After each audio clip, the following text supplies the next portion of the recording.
Hi friends, നമസ്കാരം. നമ്മുടെ ഇഷ്ടവിശേഷങ്ങളായ ഗൗരി ശങ്കരത്തിൻ്റെ ഒരു അടിപൊളി വിശേഷമായിട്ടാണ് വന്നിരിക്കുന്നത്. അപ്പോൾ എല്ലാവർക്കും നല്ലൊരു ദിവസം ആശംസിച്ചുകൊണ്ട് തന്നെ നമുക്ക് വിശേഷത്തിലേക്ക് പോകാം. അപ്പോൾ തുടങ്ങുമ്പോൾ തന്നെ കാണുന്നത് നമ്മുടെ ഗൗരീനെയും കമലേനെയാണ്. അപ്പോൾ ആരതി വരുന്നു എന്ന് അറിഞ്ഞിട്ട് കമലയ്ക്ക് ആകെ ടെൻഷനായിട്ടോ. എന്ത് ചെയ്യും, ഇനി എന്ത് പറഞ്ഞ് ഇതൊന്ന് കൺവിൻസ് ചെയ്യാൻ പറ്റുക, ഒന്നും അറിയില്ല. ആരതി അപ്പോഴത്തേനും വേണ്ട എന്നൊക്കെ കമല പറഞ്ഞെങ്കിലും അപ്പം നമ്മുടെ ഗൗരി പറയാണ്, അവളെ കണ്ടിട്ട് കുറച്ച് ദിവസം അവളോടെ നിൽക്കട്ടെ, എനിക്കും കാണാലോ, എനിക്കും സന്തോഷമായി എന്ന് പറഞ്ഞു കേട്ടോ. അപ്പോൾ കമല ഇങ്ങനെ ചിന്തിച്ച് നിൽക്കുകയാണ്. അല്ല അല്ല അവൾക്ക് പഠിക്കാനൊക്കെ ഒരുപാടില്ലേ എന്ന് ചോദിച്ചു. ശേഖരൻ അങ്ങോട്ട് വന്നിട്ട് അതിനിപ്പോൾ എന്താ എന്ന് ചോദിക്കുകയാണ്. എന്നിട്ട് നേരെ അവരുടെ അടുത്തേക്ക് ചെന്നു കേട്ടോ. അതെ, നമ്മുടെ പെങ്ങളൂട്ടി ഇങ്ങോട്ടേക്ക് വരട്ടെന്നേ. അവൾ കല്യാണമൊക്കെ കഴിച്ച് പെങ്ങളൂട്ടി വേറൊരു വീട്ടിലേക്കൊക്കെ പോകേണ്ടതല്ലേ. ഗൗരിയുടെ കയ്യിൽ നിന്നും കമലയുടെ കയ്യിൽ നിന്നും പാചകമൊക്കെ പഠിക്കട്ടെ. ഇനി പുസ്തകം പഠിക്കാനാണെങ്കിൽ അതും പഠിക്കാമല്ലോ. അതെ, പാചകം വേണമെങ്കിൽ അതും പഠിക്കാമല്ലോ എന്ന് പറഞ്ഞു. അപ്പം മണിമുത്തശ്ശി ഇങ്ങനെ മണി കിളുക്കുകയാണ്. മുത്തശ്ശിക്ക് അത് ഇഷ്ടപ്പെട്ടു. ആരതിക്ക് കുറച്ച് പാചകമൊക്കെ അറിയാം മുത്തശ്ശി, ബാക്കിയൊക്കെ അവൾക്ക് പഠിപ്പിച്ചു കൊടുക്കണം. എന്നിട്ടേ ഞങ്ങൾ ആരതി മോളെ ഇവിടുന്ന് വിടൂ, അല്ലേ കമലയിടത്തി എന്ന് ചോദിച്ച ഗൗരി. പക്ഷേ കമലയ്ക്ക് ഒരു സന്തോഷവും ഇല്ല കേട്ടോ. കമലയ്ക്ക് ആകെ ടെൻഷനാണ്. ശേഖരൻ്റെ സ്വഭാവം നന്നായിട്ട് അറിയാവുന്ന ആളാണല്ലോ കമല. അപ്പോൾ കമലയ്ക്ക് ആകെ പേടിയാണ് കേട്ടോ. ശരിക്കും മനസ്സിൻ്റെ ഉള്ളിൽ എങ്ങനെയെങ്കിലും അവൾ വരാതിരുന്നിരുന്നെങ്കിൽ എന്നാണ് ആഗ്രഹിക്കുന്നത്. കാണുന്നത് ശംസാറിൻ്റെ വീട്ടിലാണ്. അപ്പോൾ മുത്തശ്ശി അവിടെ ഇരിപ്പുണ്ട്. ആരതി ഫോണിൽ കുത്തി കളിച്ചുകൊണ്ടിരിക്കുകയാണ് കേട്ടോ. മുത്തശ്ശി പുസ്തകം വായിക്കുന്നു. അപ്പം വേണി അങ്ങോട്ടേക്ക് കയറി ചെല്ലുകയാണ്. വേണി അങ്ങോട്ട് ചെന്നിട്ട് അപ്പോൾ അടുത്ത് ഇങ്ങനെ നിന്നിട്ട് ചോദിക്കുകയാണ്, അല്ല നാളെ നമുക്ക് പോകണ്ടേ ആരതി എന്ന് ചോദിച്ചു. നീ ഡ്രസ്സൊക്കെ പാക്ക് ചെയ്ത് വെച്ചില്ലേ? അപ്പോഴത്തേനും ആരതി ഒന്നും മിണ്ടണില്ല. ആ ഫോണിങ്ങ് തട്ടിപ്പറിച്ച് വാങ്ങിച്ചു. ആ ഒരു കാര്യം പറയുമ്പോൾ ഫോണിൽ കുത്തിക്കൊണ്ടിരിക്കാം. നിനക്ക് ഞാൻ ഈ ഫോൺ ഇനി തരുന്നില്ല. കൊടുക്കണ്ട, എപ്പോൾ നോക്കിയാലും ഇവൾ അതിനകത്ത് തന്നെയാ എന്ന് പറഞ്ഞു. വേണി ചേച്ചിയുടെ മുത്തശ്ശിയുടെ പ്രശ്നം എന്താ? എടി മോളെ, നാളെ നിനക്ക് തൃശ്ശൂർ പോകേണ്ടതല്ലേ, നീ റെഡിയായോ? റെഡി ആവാം എന്ന് പറഞ്ഞു. എന്തുട്ടാ റെഡി ആവാന്നോ? അതെന്താ അങ്ങനെ? നിനക്ക് എന്തുട്ടാ ഒരു മടി പോലെ? എന്താ എടി, നമ്മുടെ വീട്ടിലേക്ക് പോണത് നിനക്കിഷ്ടല്ലേ? പറയേ, ഇഷ്ടക്കുറവൊന്നുമില്ല എന്ന് പറഞ്ഞു ആരതി. മോളെ ആരതി, നമ്മുടെ വീട് നല്ല വൈബാണ് കേട്ടോ. നീ ധൈര്യമായിട്ട് പോയിക്കോന്നേ, ഒരു കുഴപ്പമില്ല. എൻ്റെ പട്ടുപാവാടക്കാരി, നിൻ്റെ നന്ദിനിയമ്മ നിന്നെ അയക്കുന്നതേ ഗൗരിയെ ഹെൽപ്പ് ചെയ്യാൻ വേണ്ടിയിട്ടാ. നീ അവിടെ ചെന്നിട്ട് അവസാനം ഗൗരിക്ക് പണിയാവരുത് കേട്ടോ. അല്ല മുത്തശ്ശി എന്ന് ചോദിച്ചു. എന്നിട്ട് വേണിയും മുത്തശ്ശിയോട് ചിരിക്കുക. അല്ല വേണി മോളെ, ആരതി അങ്ങോട്ടേക്ക് ചെല്ലുന്നത് അവിടെ ആർക്കെങ്കിലും ബുദ്ധിമുട്ടാവോ? അതെന്തിട്ട് വർത്തമാനാ മുത്തശ്ശി പറയണത്? അവിടെ ആർക്ക് എന്ത് ബുദ്ധിമുട്ടുണ്ടാവുമെന്നായി മുത്തശ്ശി പറയണത്? അതെ, അച്ഛനും അമ്മയൊന്നും വീട്ടിലില്ലല്ലോ. പിന്നെ കമലയിടത്തി ആണെങ്കിൽ പ്രഗ്നൻറ്റും ആണ്. ആരതിയും കൂടി ഉണ്ടെങ്കിൽ ഗൗരിക്കൊരു ഹെൽപ്പ് ആവില്ലേ? അത് ശരി തന്നെയാണ്.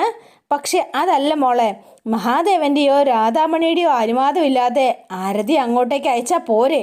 അവരുടെ അനുവാദം വാങ്ങിയ ശേഷം തന്നിഷ്ടത്തിൽ ഗൗരി ഒരു തീരുമാനം എടുത്തു എന്ന് പറഞ്ഞ് നാളെ എന്തെങ്കിലും പ്രശ്നം ഉണ്ടായാലോ? അത് നമ്മുടെ മുത്തശ്ശി പറഞ്ഞത് ശരിയാട്ടോ. എങ്കിൽ പിന്നെ നമ്മുടെ വീട്ടുകാരെ എന്തിട്ടാ എപ്പോഴാ ചിന്തിക്കാന്നൊന്നും പറയാൻ പറ്റില്ല. അമ്മാതിരി സൈക്കോ ടീംസാണ് മുത്തശ്ശി. അപ്പം ഞാൻ ഒരു കാര്യം ചെയ്താലോ? നമ്മുടെ അച്ഛനെ ഒന്ന് വിളിച്ചിട്ട് ആരതി അങ്ങോട്ടേക്ക് അയക്കണ കാര്യം ഒന്ന് പറഞ്ഞ് സെറ്റാക്കട്ടെ. അത് നല്ലതാ മോളെ. എന്നാൽ നീ ഇപ്പം തന്നെ മഹാദേവനെ വിളിക്കുക എന്ന് പറഞ്ഞു. അപ്പം നന്ദിനി അമ്മ അങ്ങോട്ടേക്ക് വരിക.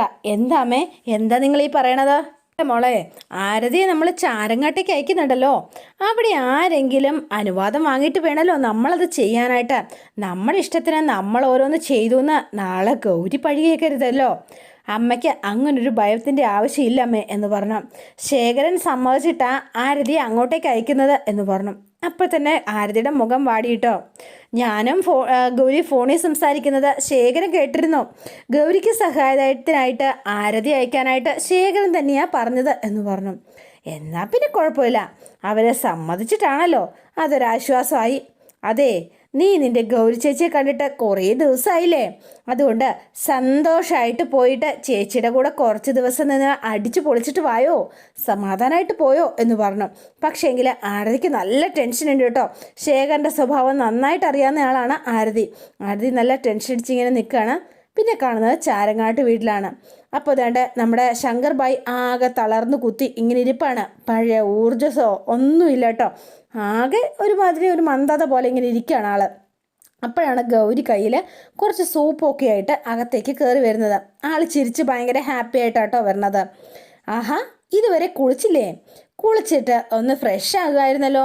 ഇതെന്താ പറ്റിയത്? കുളിച്ചില്ലെങ്കിൽ സാരമില്ല, ഞാൻ ആഹാരം തരൂ കേട്ടോ. ദാ ഈ സൂപ്പ് കുടിക്ക്. ഇത് വാങ്ങില്ല എന്ന് വാശിയിലല്ലേ എന്ന് ചോദിച്ചു. സാരമില്ല, എന്നാൽ പിന്നെ ഞാൻ ഒരു കാര്യം ചെയ്യാം. ഞാൻ തന്നെ എൻ്റെ കൈ കൊണ്ട് കോരിത്തരാം എന്ന് പറഞ്ഞ് നല്ല കുട്ടിയായിട്ട് വാ തുറക്കാം. അപ്പം ഇങ്ങനെ ഒരു നോട്ടം അങ്ങ് നോക്കിയിട്ടോ. എന്നെ ഇങ്ങനെ കടുപ്പിച്ച് നോക്കൊന്നും വേണ്ട, അങ്ങോട്ട് വാ തുറന്നേ ശങ്കർഭായ് എന്ന് പറഞ്ഞു. നീ എൻ്റെ മുന്നിൽ ഇങ്ങനെ സ്നേഹമുള്ള ഭാര്യയായിട്ട് വെറുതെ നാടകമൊന്നും കളിക്കേണ്ട ആവശ്യമൊന്നുമില്ല കേട്ടോ. പിന്നെ ഒരു കാര്യം നീ അങ്ങ് മനസ്സിലാക്കിക്കോ, എൻ്റെ കൈക്ക് ഒരു കുഴപ്പമില്ല. ആ സൂപ്പ് ഇങ്ങോട്ട് തന്നെ, എനിക്ക് ഒരു കുഴപ്പമില്ല, ഞാൻ കുടിച്ചോളാം എന്ന് പറഞ്ഞു. അപ്പോൾ ഗൗരി പറയാണ്, ശങ്കറിൻ്റെ കൈക്ക് ഒരു കുഴപ്പമില്ലെന്ന് എനിക്കറിയാം, പക്ഷേ ഞാൻ കോരി തരുന്നതുകൊണ്ട് എന്താ ഇപ്പം കുഴപ്പം? വെറുതെ വലിയ ജാടയൊന്നും കാണിക്കാതെ നല്ല കുട്ടിയായിട്ട് വാ തുറന്നേ എന്ന് പറഞ്ഞു. തുറക്ക് ശങ്കർ എന്ന് പറഞ്ഞു. അപ്പോൾ അവസാനം ശങ്കർ വാ തുറക്കുകയാണ് കേട്ടോ. പക്ഷേ എങ്കിൽ വാ തുറന്നു ഒരു വാ ഇങ്ങനെ വാങ്ങിച്ചിട്ട് എന്ത് ചെയ്തെന്ന് ചോദിച്ചിട്ടുണ്ടെങ്കിൽ എഴുന്നേറ്റ് ഒരൊറ്റ തുപ്പ് അങ്ങ് വെച്ച് കൊടുത്തു കേട്ടോ. പോന്ന് അപ്പോഴേക്കും ഗൗരിക്ക് ആകെതായി. ഇതെന്തുട്ടാടി ഉണ്ടാക്കി വച്ചിരിക്കുന്നത്? ഇതാണോ നിൻ്റെ സൂപ്പ്? ഒരു സൂപ്പ് ഉണ്ടാക്കി വച്ചിരിക്കണം, അവളുടെ ഒരു കോപ്പ് എന്ന് പറഞ്ഞ് അത് വാങ്ങിച്ച് ഒരൊറ്റ ഏറങ്ങ് വെച്ച് കൊടുത്തു കേട്ടോ ശങ്കർ. അപ്പോൾ ഇത് കണ്ടപ്പോൾ ഗൗരിക്ക് ആകെ വിഷമായി. എന്ത് കഷ്ടപ്പെട്ടാണ് ഉണ്ടാക്കി കൊണ്ടുവന്നത്? ശങ്കർ, ഇഷ്ടമില്ലെങ്കിൽ പറഞ്ഞാൽ പോരെ, ഞാൻ വേറെ ഉണ്ടാക്കിക്കൊണ്ട് വരാം. പക്ഷേങ്കിൽ ആഹാര സാധനങ്ങളൊന്നും എന്തിനാ വലിച്ചെറിഞ്ഞത്? മഹാലക്ഷ്മി അല്ലേ എന്ന് ചോദിച്ചോ. നീ ഇനി ഒരു സാധനം എനിക്ക് ഉണ്ടാക്കിക്കൊണ്ട് വരണ്ട. നിനക്ക് സൂപ്പ് ഉണ്ടാക്കാനൊന്നും അറിയാൻ പാടില്ല. ഒരു സാധനം കഴിക്കുമ്പോഴേ നാവിന് രുചി തോന്നണ്ടേ? നാവിന്ന് ആ ചവർപ്പ് പോകുന്നില്ല. ഇത്രയും വൃത്തികെട്ട സൂപ്പ് ഉണ്ടാക്കാൻ നിന്നെ കൊണ്ട് മാത്രമേ പറ്റൂ. എനിക്ക് സൂപ്പ് ഉണ്ടാക്കി തരാൻ നിന്നോട് ഞാൻ പറഞ്ഞോ? ഇല്ലല്ലോ. ശങ്കർ എന്താ ഈ പറയണത്? ആ സൂപ്പിന് എന്താ ശങ്കർ കുഴപ്പം? ഈ കാടിവെള്ളമില്ലേ, കാടിവെള്ളം, അത് കലക്കി വെച്ചതുപോലെ ആയിരുന്നത് നിൻ്റെ സൂപ്പ്. നിനക്ക് ഇതൊന്നും അറിയില്ല. അപ്പം അറിയാത്ത കാര്യങ്ങൾ വെറുതെ ചെയ്യാൻ പോവരുത്. ഞാൻ ഇന്ന് ആദ്യമായിട്ടല്ലല്ലോ ശങ്കർ ആഹാരം ഉണ്ടാക്കുന്നത്. ഞാൻ എന്തുണ്ടാക്കിയാലും അത് ശങ്കർ രുചിയോടെ കഴിക്കാറുണ്ടായിരുന്നല്ലോ. പക്ഷേ ഇപ്പം എൻ്റെ ആഹാരത്തെപ്പറ്റി വാ തോരാതെ സംസാരിച്ചിട്ടുള്ള ശങ്കറാണോ ഇത്? മുമ്പ് നീ ഉണ്ടാക്കിയിരുന്ന ആഹാരം എനിക്ക് രുചിയുണ്ടെന്ന് തോന്നിയിരുന്നോ? ഇപ്പം എനിക്ക് മനസ്സിലായിട്ടോ, എൻ്റെ തോന്നലേ വെറുതെ ആയിരുന്നു എന്ന് എനിക്ക് തോന്നി. തോന്നലുകൾ മാത്രമായിരുന്നു എന്ന്. അന്നൊന്നും നല്ലതും ചീത്തയും ഒന്നും എനിക്കറിയാൻ പാടില്ലായിരുന്നു. പക്ഷെ ഇപ്പോഴങ്ങനല്ല കേട്ടോ. നല്ലതേതാ ചീത്ത ഏതാ എന്നൊക്കെ എനിക്ക് വ്യക്തമായിട്ടറിയാം, നന്നായി അറിയാം. നല്ലവരെയും കെട്ടവരെയും ഒക്കെ എനിക്കിപ്പോൾ ശരിക്കും അറിയാം കേട്ടോ എന്ന് പറഞ്ഞു. അപ്പോൾ ഗൗരി വേഗം കണ്ണൊക്കെ തൂത്തു കേട്ടോ. ശങ്കറിന് ഉച്ചയ്ക്കുള്ള മെഡിസിൻ കഴിക്കാനുള്ളതല്ലേ, എന്തെങ്കിലും ഒന്ന് കഴിക്കാതെ മരുന്ന് കഴിക്കുന്നത് നല്ലതല്ല ശങ്കർ. കഴിക്കാൻ വേറെ എന്തെങ്കിലും പെട്ടെന്ന് ഞാൻ കൊണ്ടുവരാം എന്ന് പറഞ്ഞ് ഗൗരി ഇങ്ങനെ കയ്യെ പിടിക്കുകയാണ്. അപ്പോൾ കൈ ഇങ്ങനെ ഭയങ്കര കലിപ്പിൽ അങ്ങോട്ടേക്ക് തട്ടി മാറ്റിയിട്ട് ശങ്കർ നേരെ ചെന്ന് ആ മെഡിസിൻ്റെ പാത്രം ഇങ്ങെടുത്തു. എന്നിട്ട് അതെടുത്തിട്ട് ഒരൊറ്റ ഏറങ്ങ് വച്ച് കൊടുക്കുകയാണ് കേട്ടോ. അപ്പോൾ ഇത് കണ്ടിട്ട് ഗൗരി ആകെ ഷോക്കായിപ്പോയി. ശങ്കർ എന്തായി കാണിക്കുന്നത്? ഇവിടുന്ന് പോയേ, നിന്നോട് പോവാനാ പറഞ്ഞത്, ഇറങ്ങിപ്പോ എന്ന് പറഞ്ഞു ശങ്കർ ആകെ ചൂടായിട്ടോ. അപ്പോൾ ഗൗരി ഒന്നും മിണ്ടാതെ റൂമിൽ നിന്ന് അങ്ങ് ഇറങ്ങിപ്പോയി. പിന്നെ കാണുന്നത് നമ്മുടെ ശേഖരനെയും കമലേനെയാണ്. അപ്പോൾ കമല ഇങ്ങനെ ഡ്രസ്സ് മടക്കിക്കൊണ്ടിരിക്കുന്നു, ശേഖരൻ അപ്പുറത്തിരിക്കുകയാണ്. അപ്പോൾ ഉടനെ കമലയെ സോപ്പിട്ട് പതപ്പിക്കാനാണ് നമ്മുടെ ശേഖരൻ നിൽക്കുന്നത്. ആരതി വരുന്നത് കമല തടഞ്ഞാൽ ഒരു കാരണവശാലും വരില്ല. അപ്പോൾ എത്രയും വേഗം തന്നെ അവിടെ എത്തണം, അതിനു വേണ്ടിയിട്ട് നന്നായിട്ട് സംസാരിക്കുകയാണ് നമ്മുടെ ശേഖര കേട്ടോ. എടി കമലേ, ആരതി നമ്മുടെ വീട്ടിലേക്ക് വരുന്നതുകൊണ്ട് നിനക്കെന്താടി പ്രശ്നം? ഇത് അവളുടെ ചേച്ചിയുടെ വീട് കൂടിയല്ലേ, പിന്നെ നിനക്കെന്താന്നേ? അവൾ ഇങ്ങോട്ട് വരണത് ആവശ്യമില്ലാന്ന് നീ എന്തിനാ ഗൗരിയോട് പറയണത്? ശേഖരേട്ടൻ ആരതിയെക്കുറിച്ച് വേറെ രീതിയിലൊന്നും ചിന്തിക്കരുത് എന്ന് പറഞ്ഞു. വേണിയെ പോലെ തന്നെ അവൾ നിങ്ങളുടെ അനിയത്തിയാണ്, അത് നിങ്ങൾ മനസ്സിലാക്കണം. അല്ല, നീ എന്താ ഉദ്ദേശിച്ചത്? വേറെ രീതിയിലൊന്നും ചിന്തിക്കരുതെന്നോ? ഞാനെന്താ അങ്ങനത്തെ ആളാണോ?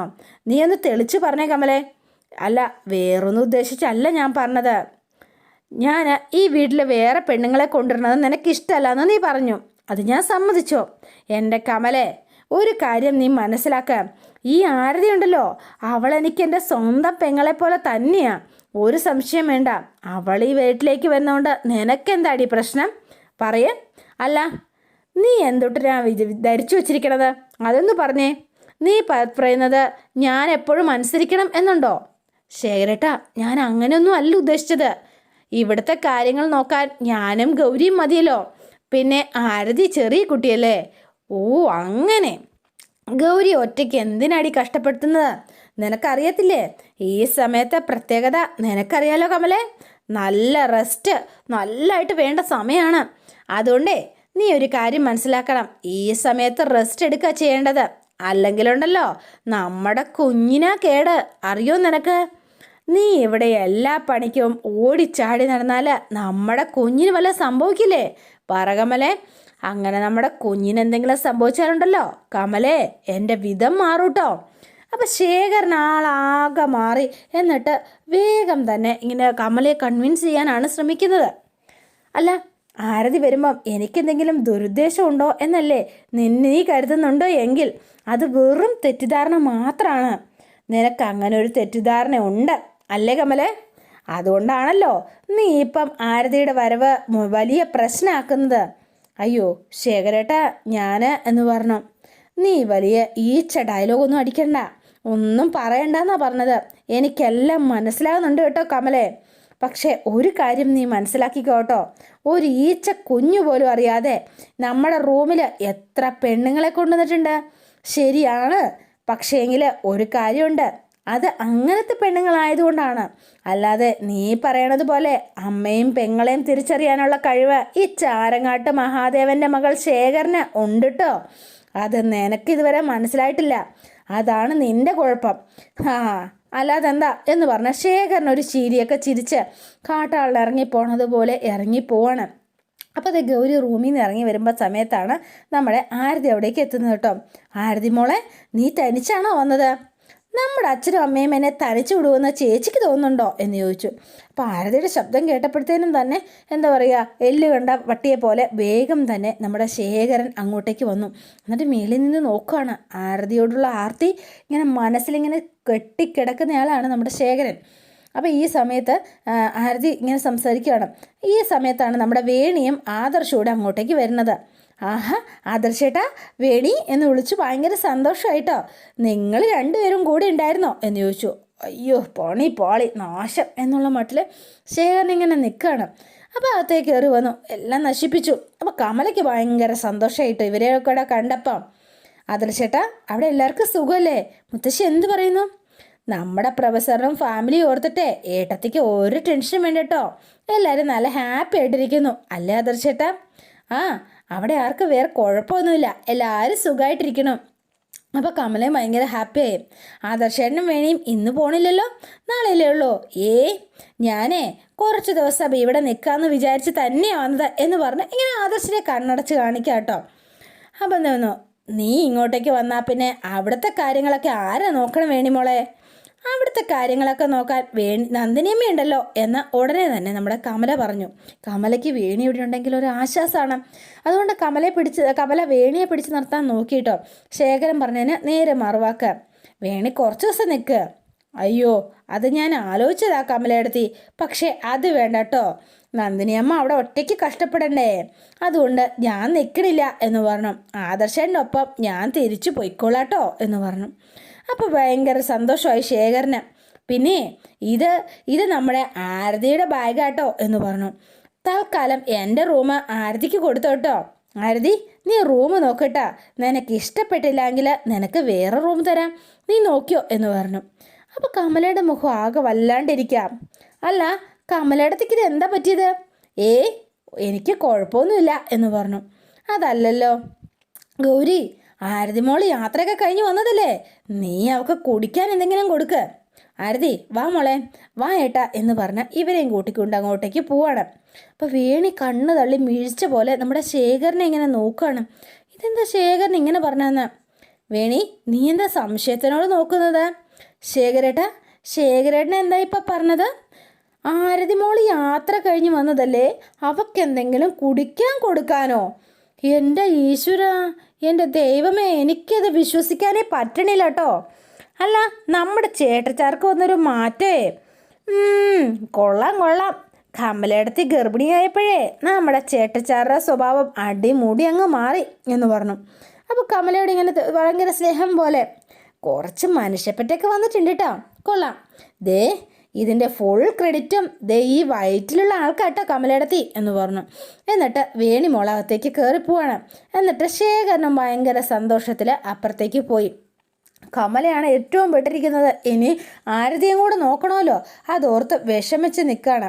അപ്പം നമ്മുടെ പിന്നെ കാണുന്നത് ശങ്കറിനെയാണ്. അപ്പം ശങ്കറിൻ്റെ റൂമിലേക്ക് നമ്മുടെ ആദർശും അതുപോലെ തന്നെ വേണിയും വരികയാണ്. ശങ്കർ നല്ല ഉറക്കത്തിലാണെന്ന് തോന്നുന്നു വേണി എന്ന് പറഞ്ഞു. വാ എന്ന് പറഞ്ഞ് ഇവരകത്തേക്ക് കയറി ചെല്ലുകയാണ്. ഹലോ ചേട്ടച്ചാരെ എന്ന് വിളിച്ചോ. വേണ്ട വേണി, നല്ല ഉറക്കത്തിലാണെന്ന് തോന്നുന്നു, എന്തിനാ വെറുതെ വിളിച്ച് ശല്യം ചെയ്യണത്? ഇവിടെ വരെ വന്നിട്ട് നമ്മുടെ ചേട്ടച്ചാരോട് ഒരു വാക്ക് പോലും പറയാതെ എങ്ങനെയാ പോവുക? അതുകൊണ്ട് നമുക്ക് എങ്ങനെയാ പോകാൻ പറ്റുക? എടോ ചേട്ടച്ചാരെ എന്ന് പറഞ്ഞ് വിളിച്ചു. ആഹാ, നിങ്ങളെപ്പോഴാണ് എത്തിയത് എന്ന് ചോദിച്ചു. ഞങ്ങളിത് ഇപ്പം എത്തിയതേ ഉള്ളൂ, ആരതി ഇങ്ങോട്ടേക്ക് കൊണ്ടാക്കാൻ വേണ്ടി വന്നതാ കേട്ടാ, അവിടെ ഇരിക്കുക എന്ന് പറഞ്ഞു വേണി. അപ്പോൾ അവിടെ ഇരിക്കുകയാണ് കേട്ടോ. എടോ ചേട്ടച്ചാരെ, ഇപ്പം ശരീരത്തിൻ്റെ കണ്ടീഷനൊക്കെ എങ്ങനെയുണ്ട്? ഫിറ്റാണോ? എനിക്ക് കുഴപ്പമൊന്നുമില്ല വേണിമോളെ, എൻ്റെ ശരീരത്തിന് നമുക്കിതുപോലെ ഏക്കോ എന്ന് ചോദിച്ചു. പക്ഷേങ്കിൽ ശങ്കരേട്ടന് നല്ല ക്ഷീണം തോന്നുന്നുണ്ട് അല്ലേ ആദർശേട്ടാ? ആ, അത് പിന്നെ കുറച്ച് മാറ്റമൊക്കെ ഉണ്ട്, ശങ്കർ പഴയ അവസ്ഥയിൽ നിന്ന് ഒരുപാട് മാറിയിട്ടുണ്ട് എന്ന് പറഞ്ഞു. ഈ ക്ഷീണം വെറുതെ കാര്യമാക്കണ്ട, കുറച്ച് ദിവസം കഴിയുമ്പം ഹെൽത്തൊക്കെ നല്ല രീതിയിൽ ബെറ്ററായി വരുമല്ലോ. പിന്നെ എന്നാ, അതെ ഇങ്ങനെ തൂങ്ങി പിടിച്ചിരിക്കാതെ നമ്മുടെ പഴയ ശങ്കർ ബായി ഒന്ന് തിരിച്ചു വാടോ എൻ്റെ ചേട്ടച്ചാരെ എന്നൊക്കെ പറഞ്ഞ് മീശയൊക്കെ പിരിച്ച് വീണ് ഇങ്ങനെ നോക്കണം. ഇങ്ങനെ നോക്കുന്ന സമയത്താണ് കാണുന്നത് നമ്മുടെ സൂപ്പൊക്കെ ഇതേണ്ട നിറച്ച് ഭിത്തിയെ കൂടെ നിറച്ചിങ്ങനെ ഇരിക്കണം. അപ്പം അവിടെ ടാബ്ലറ്റും ഒക്കെ കിടപ്പുണ്ട് കേട്ടോ. അപ്പോൾ ഏട്ടാ ഞങ്ങൾ ഇറങ്ങാട്ടോ, തിരുവനന്തപുരത്ത് എത്തേണ്ടതല്ലേ? ശങ്കർ, ആരോഗ്യം ശ്രദ്ധിക്കാം, കറക്റ്റ് സമയത്ത് തന്നെ ആഹാരം മെഡിസിനും കഴിക്കാം, അതെ അതിൽ വീഴ്ച വരുത്തണ്ട എന്ന് പറഞ്ഞ് ആദർശ് വേഗം തന്നെ അങ്ങോട്ടേക്ക് ഇറങ്ങണം. എന്നായിക്കോട്ടെ, എന്നാൽ പിന്നെ അവിടെ ചെന്നിട്ട് വിളിക്കും മോളെ എന്ന് പറഞ്ഞു. അപ്പം ആദർശ് അങ്ങോട്ടേക്ക് ഇറങ്ങിപ്പോയിട്ടോ. അപ്പോൾ വേണി അവിടെ നിന്നിട്ട് ഏട്ടാ ദേ ആ ചുവരുമേൽ എന്നിട്ടാ എന്ന് ചോദിച്ചു. അപ്പം വേഗം തന്നെ ശങ്കർ അതിലേക്ക് നോക്കുകയാണ്. ചോദിച്ച് കേട്ടില്ലേ, എന്താ ഏട്ടാ ഇത് എന്ന് ചോദിച്ചു. എൻ്റെ പൊന്നു ചേട്ടാ, എനിക്കറിയാൻ മെനഞ്ഞിട്ട് ചോദിക്കാം, നിങ്ങൾ ആരോടാണ് ഈ വാശി കാണിക്കണത്? അത് നിങ്ങൾ കളഞ്ഞേ എൻ്റെ ചേട്ടാ. വേണിമോളെ, നീ സ്ഥലം കാലിയാക്കാൻ നോക്കിയേ എന്ന് പറഞ്ഞു. വേഗം സ്കൂട്ടായേ. ആ, ഞാൻ വണ്ടി വിട്ടോളാം കേട്ടോ. പക്ഷേ ഏട്ടന് ഒരു കാര്യം മനസ്സിലാക്കണം കേട്ടോ, ഒരിക്കലേ ചത്ത് ജീവിച്ച ആളാണ് എൻ്റെ ഏട്ടൻ. അത് നമ്മുടെ വടക്കുനാഥൻ ഏട്ടൻ്റെ ജീവിതം തിരിച്ചു തന്നത് എന്തിട്ടെങ്കിലും മുന്നിൽ കണ്ടിട്ടായിരിക്കും. അതുകൊണ്ട് അത് ഏട്ടൻ ഒരിക്കലും മറക്കാൻ പാടില്ല കേട്ടോ, അത് മറക്കരുത് എന്ന് പറഞ്ഞു. ദേ ഞാൻ ഉപദേശിക്കുമെന്നല്ല കേട്ടോ, മനസ്സിൽ തോന്നിയത് ഞാനങ്ങ് പറഞ്ഞേ ഉള്ളൂ, ഇനിയൊക്കെ ഏട്ടൻ്റെ ഇഷ്ടം പോലെ ചെയ്തോ എന്ന് പറഞ്ഞ് വേണി ആകെ സങ്കടപ്പെട്ട് വേണി അങ്ങോട്ടേക്ക് പോയി കേട്ടോ. അപ്പോൾ ശങ്കർ ബായിക്കും മനസ്സിലിങ്ങനെയൊന്നും ചെയ്യരുത് എന്നുണ്ടെങ്കിലും അറിയാതെ അങ്ങനെ ആയി പോവാണ് ശങ്കറും. എന്താ ചെയ്യേണ്ടതെന്ന് അറിയാത്ത ഒരവസ്ഥ. അപ്പോൾ രണ്ടുപേരും വേണ്ട നാരങ്ങ വെള്ളം വാങ്ങിക്കാനായിട്ട് ആദർശ് അവിടെ നിൽക്കുകയാണ്. ആദർശ് വാങ്ങിക്കൊണ്ട് ചെന്ന സമയത്ത് വേണിയെ നോക്കിയപ്പോൾ വേണിയെ വണ്ടിയെ കാണുന്നില്ല. ഇവളിത് എവിടെ പോയി? അപ്പോൾ ഇങ്ങനെ ഫ്രണ്ടോട്ട് നടക്കാൻ തുടങ്ങിയപ്പോൾ ഫോൺ ബെല്ലടിച്ചു. അപ്പോൾ നമ്മുടെ ശ്യാം സാറാണ്. ആ അച്ഛാ, നിങ്ങളെവിടെയാ എന്ന് ചോദിച്ചു. അച്ഛാ ഞങ്ങൾ അങ്ങോട്ടേക്ക് പുറപ്പെട്ടു, വന്നുകൊണ്ടിരിക്കുക എന്ന് പറഞ്ഞു. നിങ്ങളെവിടെ എത്തിയെന്നറിയാൻ വേണ്ടിയിട്ട് ചുമ്മാ ഒന്ന് വിളിച്ചു നോക്കിയെന്നേ ഉള്ളൂ. ഈ പാലപ്പുഴ അയച്ചാ വെള്ളം കുടിക്കാനായിട്ട് ഞങ്ങളൊന്ന് വണ്ടി നിർത്തിയതാ. ആരതി അവിടെ ചാരങ്ങാട്ട് വീട്ടിൽ ഓക്കെ ആണല്ലോ അല്ലേ? വീട് മാറി നിൽക്കുന്നതിൻ്റെ പ്രശ്നങ്ങളൊക്കെ കുറച്ച് ദിവസത്തേന് നമുക്ക് ഉണ്ടാവുമായിരിക്കും, സാരമില്ല. ഗൗരി കൂടെ ഉണ്ടല്ലോ. ഗൗരി എന്ത് പറഞ്ഞു മോനെ, അവൾക്ക് സുഖമല്ലേ? കുഴപ്പമില്ല, ഗൗരിക്ക് വേറെ കുഴപ്പമൊന്നുമില്ല, അവൾ ഹാപ്പി ആയിരിക്കുന്നു. പിന്നച്ചാ ശങ്കറിൻ്റെ ആരോഗ്യം ഇത്തിരി മെച്ചപ്പെട്ട് വരുന്നുണ്ട്, 1-2 ആഴ്ച കഴിയുമ്പോൾ ശങ്കർ ഫുൾ ഓക്കെ ആവും എന്ന് പറഞ്ഞു. ഓക്കെ, അല്ല അച്ഛനും അമ്മയും ഞങ്ങളെ വെറുതെ കാക്കണ്ട, ഞങ്ങൾ 1-2 മണിക്കൂറിനുള്ളിൽ എത്തും. ആലപ്പുഴയിൽ നിന്ന് ഇത്രയും ദൂരം 2 മണിക്കൂർ കൊണ്ട് നീ എങ്ങനെ എത്തും? അതെ, വേണ്ട, നീ വെപ്രാളം പിടിച്ച് സ്പീഡിലൊന്നും വരണ്ട കേട്ടോ, പതിയെ വന്നച്ചാൽ മതി, സാവകാശം. അതെ മനസ്സിലാവുന്നുണ്ടോ? നീ വേണിക്ക് ഫോൺ കൊടുത്തേ, ഞാൻ വേണിയോട് പറഞ്ഞോളാം പതിയെ വന്നാൽ മതിയെന്ന്. വേണ്ടച്ചാ, ഞങ്ങൾ പതുക്കെ വന്നോളാം എന്ന് പറഞ്ഞ് ആദർശ് ഫോൺ വെച്ചു. അപ്പോൾ ഈ ഫോൺ വെച്ചിട്ട് നോക്കുമ്പോൾ വേണി അതിൻ്റെ നല്ല കടപ്പുറത്ത് പോയി നിന്ന് തീരെയൊക്കെ വരുന്നതൊക്കെ കണ്ട് ആസ്വദിച്ച് ഇങ്ങനെ നിൽക്കണം. അപ്പോൾ വേണി എന്ന് വിളിച്ച് നാരങ്ങ വെള്ളം കൊണ്ടുപോയി വേണിക്ക് കൊടുത്തു കേട്ടോ. അതേ മത്താപ്പേ എന്ന് വിളിച്ചപ്പോൾ എന്തോ എന്നുള്ള മട്ടിലിങ്ങനെ വിളി കേട്ടു. അപ്പോൾ ഈ വിളി വിളിച്ചാൽ വിളി കേൾക്കൂലേ എന്ന് പറഞ്ഞ് നല്ല പേര് രണ്ട് റൊമാൻറ്റിക് ആയിട്ട് ഇങ്ങനെ നിൽക്കുകയാണ് കേട്ടോ. അപ്പോൾ അതോടെയാണ് ഇന്നത്തെ വിശേഷം അവസാനിക്കുന്നത്. ഇനി നാളത്തെ വിശേഷം ഇതിലും ഗംഭീരമാണ്. അപ്പോൾ എല്ലാവരും വെയിറ്റ് ചെയ്യുക. നിങ്ങൾക്ക് ഇഷ്ടപ്പെട്ടുവെങ്കിൽ ലൈക്ക് ചെയ്യുക, ഷെയർ ചെയ്യുക, തൊട്ടടുത്ത ആ ബെൽ ബട്ടൺ കൂടെ ഒന്ന് ഞെക്കുകയാണെങ്കിൽ ഞാൻ ഇടുമ്പോൾ തന്നെ നോട്ടിഫിക്കേഷൻ ലഭിക്കുന്നതായിരിക്കും. പുതുപുത്തൻ വിശേഷമായിട്ട് എത്താം. Bye and see you again.